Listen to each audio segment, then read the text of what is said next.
DonInLondon, hello, and it's February 25th, 2009. I'm a bit late in the day doing my video, all about recovery from either addiction to substance or behaviour.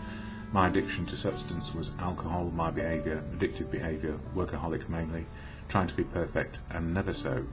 And what have I learned over the last couple of days? I've been missing off YouTube and very busy with a lot of things to do with changing medications and trying to make sure I'm doing the right thing, looking after myself, one day at a time. And part of my meditation and reflection is to do a video, and sometimes life just overwhelms us and we've got too much to do, or not enough time to concentrate and calm down enough into the moment of now, just to make sense of what is going on. So part of my reflections on a daily basis are to share my experience, strength and hope as I get in the fellowship of AA, Alcoholics Anonymous.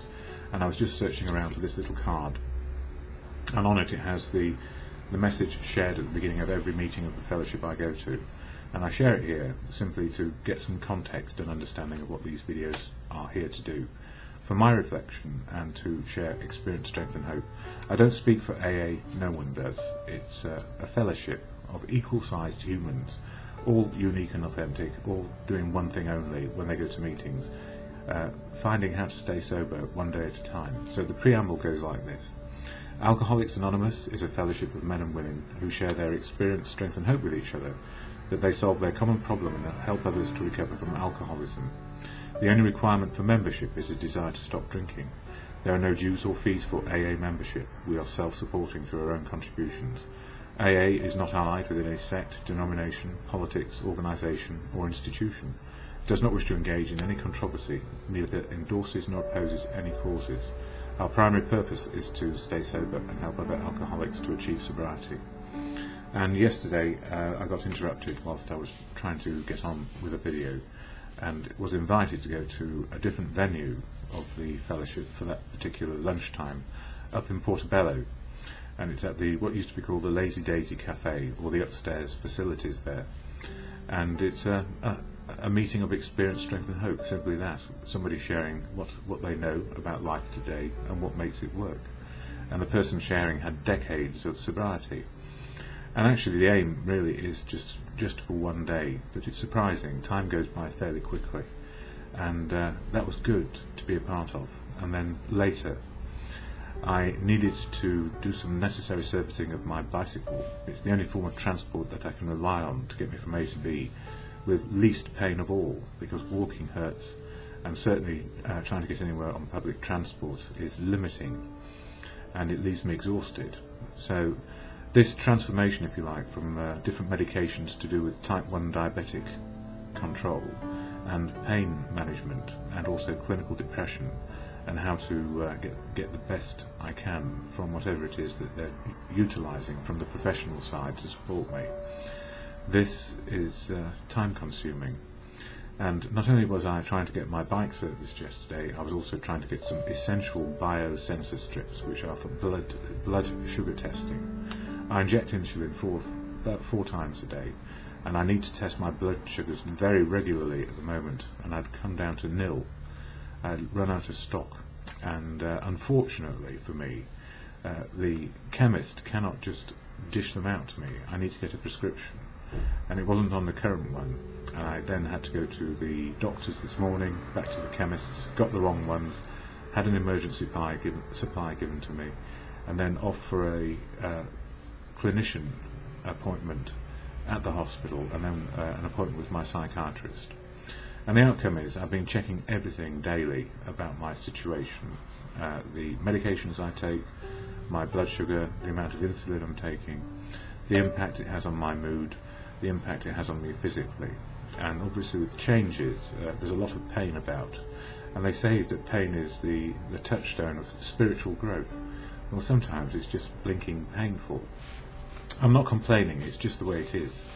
And if I didn't share the truth, I wouldn't be doing what I feel I ought to be doing. Or I could be doing here on YouTube, which is trying to tell the truth. For me, spiritually is finding the truth of now, and when it's difficult I need to say so. So emotionally it's been a roller coaster, and that's because there's been lots of change. Physically, it's also a roller coaster, because changes in medication impact heavily on blood sugars, how they go up and down, and it's erratic, so it's been very, very difficult.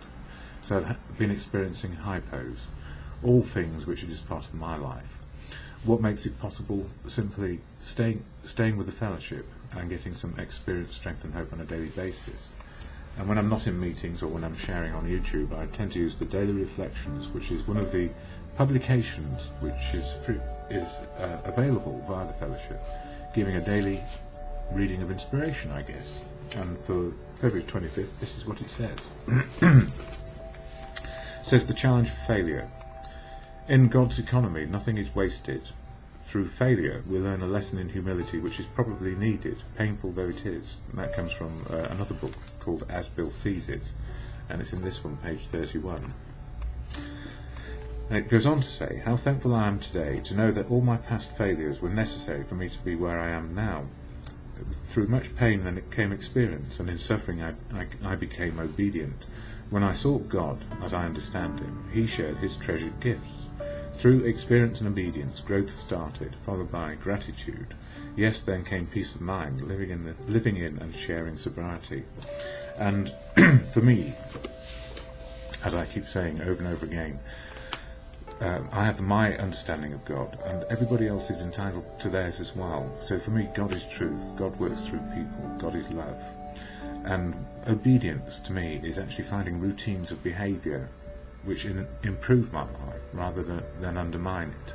So I need to be very careful with my daily routines to do with my spiritual well-being, trying to tell the truth to myself first and carry that message to other people, and also trying to tell the truth to other people when I'm not very well, so they may help me. And one of the outstanding characteristics, it is said, of any alcoholic is that they are stubborn and defiant and want to be okay, and put on a brave face, and to an extent utilise ego to cover up the fear of not being quite adequate. And you know what?